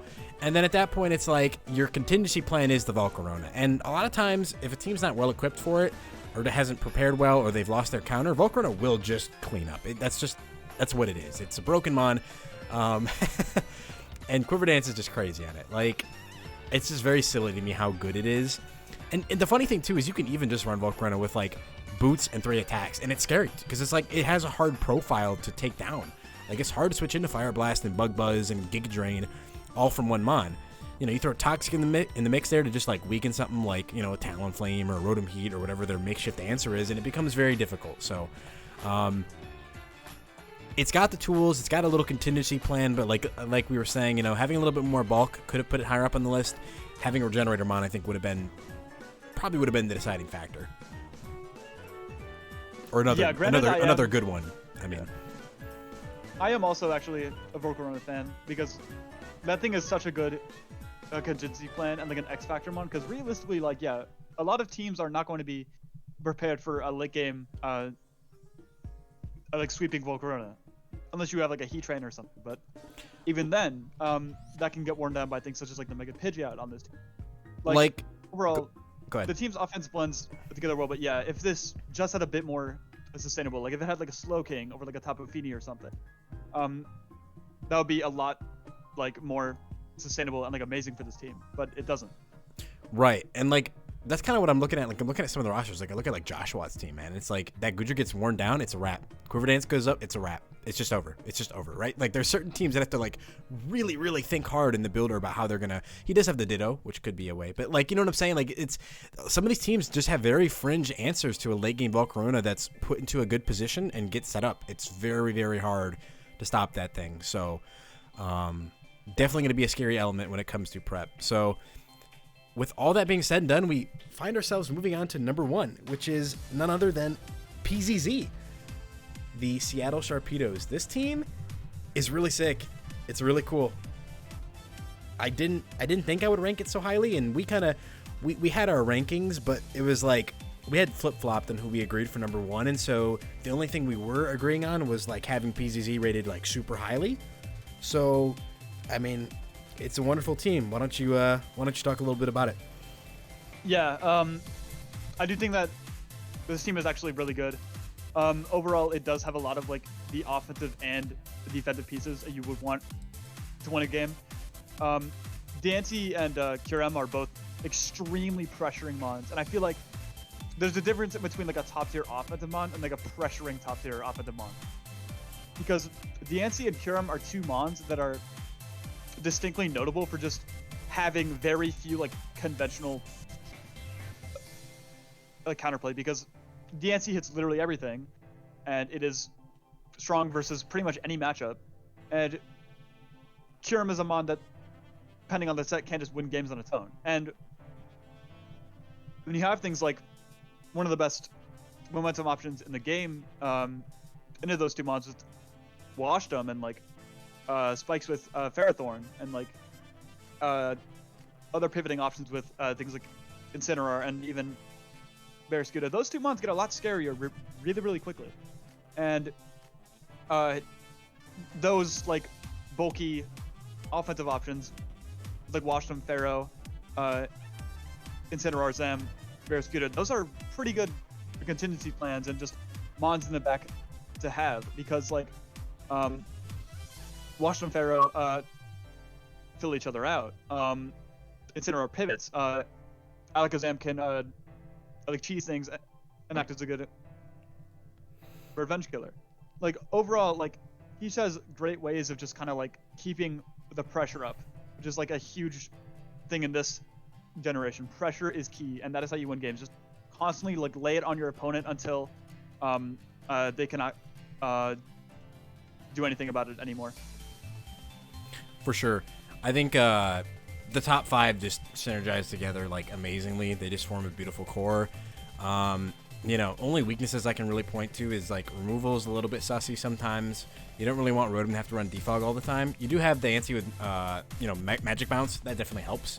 And the correct kind of aggression, like in a theoretical sense, like can really be amazing for you. I think that removal is just a little bit awkward, but a lot of this team doesn't mind running boots, and like it's cool to run boots on it. Strong fighting types can be a little bit of an issue considering the top 5 don't really resist fighting. But you've got a lot of these backmons here that can definitely make up for that. Things like Mesprit, Sigilyph, Golurk. I guess Vespa Queen. I think that's more there for a meme, but it can, right? But it's really just the idea like that Venno was talking about. Where there's so much pressure. It's like, you've got your scary fighting type, but bro, when are you getting that guy in? How do you do that? Like he's not coming in for free, and it's like you might take 1 or 2 with you, but in the end, PCC still got his threats in the back. He's still got scary mons waiting around the corner, so it's hard to really account for everything in prep and in play too. Solid rockers, Fairthorn, Mesprit, really reliable mons for that job. Golurk too. I think Golurk's crucial here because obviously as you can see there's no real electric immunity outside of it, but honestly, like a lot of this top roster doesn't mind electric types too much. Like you've got Kyurem and Fairthorn, so having Golurk there, of course, is just nice for that true immunity to block the Volt Switch, and it gives him an option to potentially make like the right play to keep up that pressure, like you were talking about. So, also Golurk is a rocker. I totally missed that. Mega Dancey is also a great rocker. Oh, true, bro. I forgot that. I just think of that mon quick and funny moves. I totally forgot. So yeah, he's got great options in that regard. But yeah, Kyurem Dancey is just only, like, criminal. Yeah.